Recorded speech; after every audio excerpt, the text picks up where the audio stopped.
अस्सलाम वालेकुम एवरीवन, कैसे हैं आप सब लोग। Welcome back to my channel. आज मैं आपके साथ जो रेसिपी शेयर करने वाली हूँ उसके कुछ इंग्रेडिएंट्स आपके स्क्रीन पे शो हो रहे होंगे, जिनको देख के आपको भी अंदाज़ा हो गया होगा कि हम क्या बनाने वाले हैं। इससे आपको ज़रूर आइडिया हुआ होगा कि आपको लगा होगा कि या तो हम ब्रेड बना रहे हैं या फिर हम पिज़्ज़ा बना रहे हैं। जी हाँ, आज हम बना रहे हैं पिज़्ज़ा।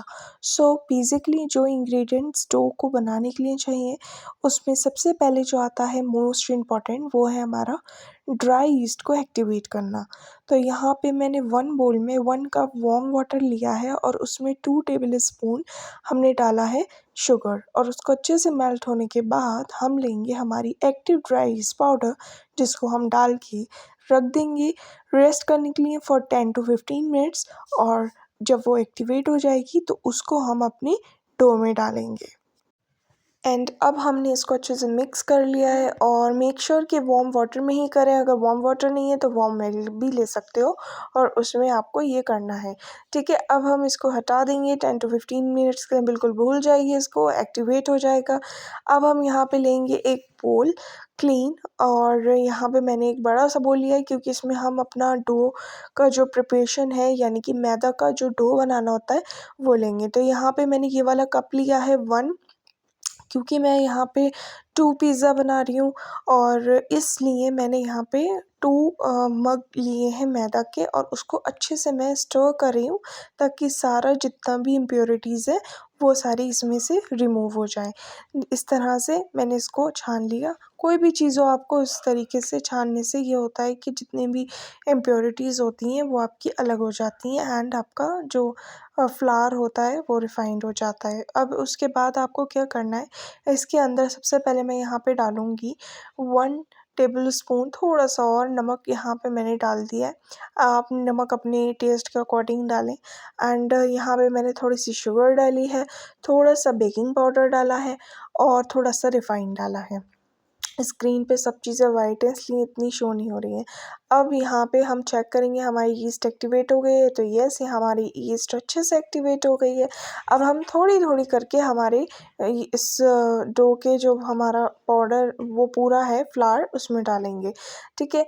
और इस तरीके से हम अच्छे से इसको मिक्स करेंगे, एंड मेक श्योर कि हमारा ये जो डो होगा वो बहुत ही सॉफ्ट, बहुत ही स्मूथ होना चाहिए, ताकि जब हम पिज़्ज़ा का जो हमारा पीता ब्रेड होती है उसको जब हम बनाएं तो बहुत ही ईज़िली एक्सपेंड हो जाए।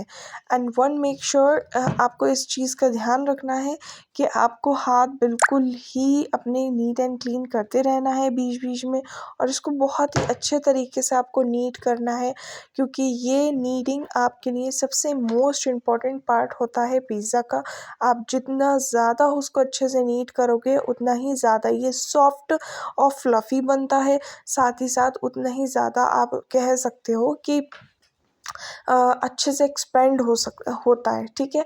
तो मैंने यहाँ पे अच्छे से उसको गूँथने के बाद मैंने पहले 10 टू 15 मिनट्स के लिए रेस्ट पे रख दिया, एंड अब 10 टू 15 मिनट्स के लिए रेस्ट पे रखने के बाद ये देखिए, यहाँ पे मेरी छोटी सिस्टर है अलीज़ा, वो यहाँ पे इस तरीके से शेयर कर रही है आप लोगों के साथ। वो भी मेरे साथ शूट कर रही थी, इसलिए उसने भी थोड़ा देखिए ये शुगर बस शूट करी और खा ली।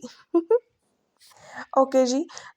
अब इसके बाद हमें क्या करना है, हमारा ये जो फ्लावर मैंने 10 टू 15 मिनट्स के लिए रफ़ली अभी इसको अच्छे से बनाया था, इसका डो, ये रफ़ली डो है, यानी कि हल्का सा हमने बस इसको गूँथ के रख दिया है। अब हम इसको निकालेंगे, एंड इसको पहले अच्छे से इसका अच्छा सा डो बना लेंगे, ठीक है? नीट करेंगे इसको अच्छे से, और खूब अच्छे से 10 टू 15 मिनट्स के लिए खूब अच्छे से नीट करेंगे, और फिर रख देंगे 10 टू 15 मिनट्स के लिए रेस्ट पे। अब हमें यहाँ पे ये करना है, यहाँ पे आपको वेजिटेबल्स शो हो रही होंगी।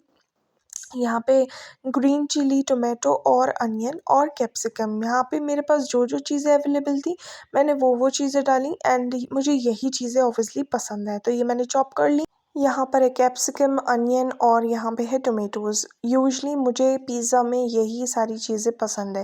एंड जैसे कि मैंने आपको बताया कि मैं 2 टाइप्स के पिज़्ज़ा बना रही हूँ, जिसमें एक साइड तो वेजीज़ होंगी और एक पिज़्ज़ा में हम चिकन रखेंगे। तो मैंने यहाँ पे चिकन को अच्छे से इस तरीके से कट कर लिया है, डाइस साइज़ में कह लो या तो फिर छोटे छोटे साइज़ में हमने इसको कट कर लिया है। अब हमें इस चिकन को करना क्या है, एक पैन में मैं डायरेक्ट वाला मेथड बता रही हूँ ये। एक पैन में थोड़ा सा अनियन, कैप्सिकम और टमाटोज़ डाल के अच्छे से आप इसको पैन में ज़ीरा डाल दिया आपने, ठीक है, और सॉल्ट भी डाल लो, जो सारे मसाले हैं विद सम ऑयल। मैंने यहाँ पे गरम मसाला भी ऐड किया है इसमें, और गरम मसाला ऐड करने के बाद ये मतलब यूजुअली मैं करती हूँ जब मुझे इंस्टेंट चाहिए होता है तब। तो यहाँ पे मैंने सॉल्ट ऐड कर दिया है, एंड सॉल्ट ऐड करने के बाद यहाँ पे थोड़ा सा और करा है क्योंकि मुझे कम लग रहा था, इसलिए आप अपने टेस्ट के अकॉर्डिंग सॉल्ट ऐड करें। अब यहाँ पे मैंने जिंजर गार्लिक पेस्ट ऐड किया है क्योंकि चिकन में जिंजर गार्लिक पेस्ट मस्ट होता है, एंड जितनी भी सी फूड है उसमें मस्ट है। एंड यहाँ पे थोड़ा सा देख रहे हैं आप मैंने कितना थोड़ा सा ऑयल लिया है, एंड इस थोड़े से ऑयल को डालने के बाद अच्छे से हम सारी चीज़ों को मिक्स करेंगे। एक तरीके से आप समझ लो कि मैरिनेट कर देंगे इन सारी चीज़ों से हम अपने चिकन को। और मैरिनेट करने के बाद हम यहाँ पे आपने देखा है ये मैं जो स्क्रीन पे दिख रहे हैं ना चीज़ें, ये डालते रहना है रेड चिली पाउडर। मैरिनेट करने के बाद हम अपनी गैस की फ्लेम को ऑन करेंगे और अपनी चिकन को कुक कर लेंगे अच्छी। ये देखिए कितना टेंडर और जूसी चिकन हमारा तैयार हो गया। अब हम चेक करेंगे हमारा डो, और यहाँ पे आप देख सकते हो कि अच्छे से ये फूल गया है क्योंकि हमने इसके अंदर डाली थी ड्राई ईस्ट, और ये कितना फ्लफ़ी और सॉफ्ट है। अब मैंने इसको अभी के लिए रेस्ट करने के लिए ढक दिया। अब मुझे यहाँ पे जो बनाना है ये मेरी पिज़्ज़ा सॉस है जिसको मैं यूजुअली अपनी पिज़्ज़ा में डालती हूँ, जिससे बहुत ही अच्छा टेस्ट आता है। एंड सबसे इम्पोर्टेंट ये चीज़ होती है कि आपको और सारी सॉसेस लगाने की ज़रूरत भी नहीं होती है, बट क्वांटिटी का ध्यान रखना है यहाँ पे, क्योंकि अगर क्वांटिटी का ध्यान नहीं रखेंगे आप तो आपका जो पिज़्ज़ा सॉस है वो सॉल्टी और थोड़ा-सा कड़वा भी लग सकता है। तो यहाँ पे मैंने सबसे पहले वीबा की हमारी पास्ता सॉस ली है, एंड उसके बाद मैंने मेयोनीज़ ली है वीबा की, एंड उसके बाद मैंने यहाँ पे केचअप लिया है। एंड ये कोई स्पॉन्सर्ड वीडियो नहीं है, ये मेरी खुद की चीज़ें हैं। उसके बाद यहाँ पे ओरिगैनो है, एंड ओरिगैनो डालने के बाद मैंने थोड़ा-सा अपना जो रेड चिली पाउडर होता है उसको भी ऐड किया, क्योंकि जब सारी चीज़ें मीठी-मीठी हो जाती हैं तो भी इतना पसंद नहीं आता, तो थोड़ा-सा चटखारा देने के लिए मैंने इसके अंदर ऐड किया और इसको सारी चीज़ों को अच्छे से मैंने मिक्स कर लिया। जैसे कि आप देख सकते हो स्क्रीन पे कि हमें ऐसे मिक्स करना है कि सारी चीज़ें एकदम परफेक्टली सॉस में कन्वर्ट हो जाए। एंड अब हमारा डो हम देखेंगे इस तरीके से हमें ऐसे उठा के पटकना है इसको, ताकि ये अच्छे से इसके अंदर जो है सॉफ्टनेस डो फॉर्म हो जाए हमारा इस तरीके से। आप देखिए अगर आपका आप और आपको ये जो है अपना डो जो है तब तक पटकना है तब तक जबकि आपका ये आटा जो ये हम नीचे चिपक रहा है वो ना चिपके, तब तक आपको पटकते रहना है। देखिए ये डो इस तरीके से करते-करते ये इतना सॉफ्ट हो गया और नीचे चिपकना कम हो गया इसका। ओके जी, अब हमने डिवाइड कर दिया इसको 2 पार्ट्स में क्योंकि हमें बनाना थे 2 पिज़्ज़ा। आपको जितने पार्ट्स में डिवाइड मतलब उसके अकॉर्डिंग करना है जितने आपको पिज़्ज़ा बनाना है, ठीक है? इस तरीके से हमने उनके बोल्स बना के साइड में रख दिया, एंड अब हम लेंगे जिसमें हम अपना पिज़्ज़ा डो को अच्छे से बेलेंगे, क्योंकि ये बहुत ही सॉफ्ट है, बहुत ही ज़्यादा सॉफ्ट है, तो इसलिए मैंने थोड़ा-सा इसके ऊपर मैदा नीचे इसके पट्टिकें लगाई है, एंड उसके ऊपर हमने अपना ये डो रखा है। और इस तरीके से जैसे मैं अपनी फिंगर्स के आपको करके दिखा रही थी उस तरीके से आपको डो को करना है, ठीक है? सो यहाँ पे मैंने थोड़ा-सा मैदा लिया, एंड उसके बाद अब हमें करना क्या है कि हमें अपने जो डो है उसको पहले मैं ये साफ़ कर रही हूँ। क्योंकि ये मेक श्योर कि आपके अपने तवे पे ये ना दिखे, और साफ़ करते रहें बीच-बीच में, क्योंकि अगर ये चिपक गया और फिर पिज़्ज़ा का आपका जो डो है, जो पीता ब्रेड अगर वो चिपक गई तो बहुत ज़्यादा प्रॉब्लम हो जाएगी। एंड अब आप देख सकते हो कि किस तरीके से, किस टेक्निक से मैं थोड़ा-थोड़ा फ्लावर लगाती जा रही हूँ, एंड थोड़ा-थोड़ा हाथों से इसको बनाती जा रही हूँ। एंड अब बारी है हमारी रोल ऑन करने की इसके ऊपर। तो हमने इस तरीके से रोलर से हमने पिज़्ज़ा का जितना हमें क्रस्ट चाहिए उतना हमने क्रस्ट रखना है, उस तरीके से रख लिया। अच्छा, मैं यहाँ पे ये यूज़ कर रही हूँ, मैं यूजुअली यही यूज़ करती हूँ पिज़्ज़ा बनाने के लिए, ये स्टैंड बहुत अच्छे रहते हैं एंड पिज़्ज़ा का साइज़ भी बहुत अच्छा रहता है, तो इसलिए मैं इसको यूजुअली यूज़ करती हूँ। एंड अब हमें क्या करना है, हमने इसके ऊपर अपना जो ब्रेड था पिज़्ज़ा का वो रखा एंड उसके बाद हम इसके ऊपर लगाएंगे वही सॉस जो मैंने अभी आपको बताई थी। एंड वही सॉस बहुत ही इवनली स्प्रेड करना है, काफ़ी अच्छे से स्प्रेड करना है। एंड अब बारी है हमारी चीज़ की। तो यहाँ पे मैंने लिया है गो चीज़। सो अब मैं इसको पहले अच्छे से ग्रेट कर लूँगी।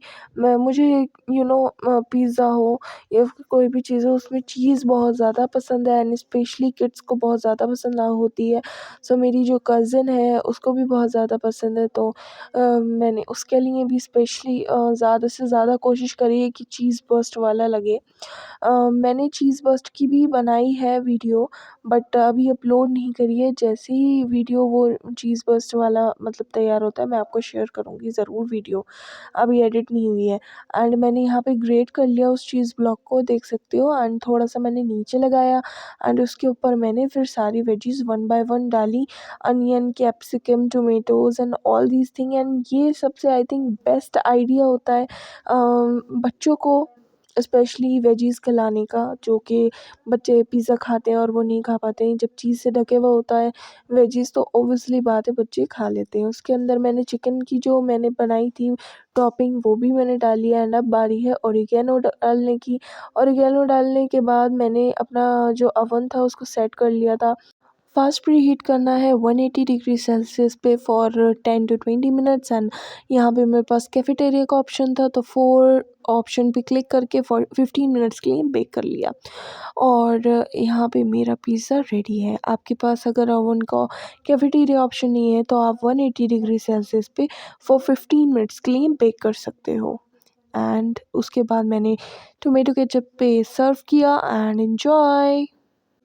Thanks for watching. वीडियो अच्छी लगी हो तो लाइक शेयर सब्सक्राइब करना ना भूलें और बेल आइकन को प्रेस करना ना भूलें। Bye bye.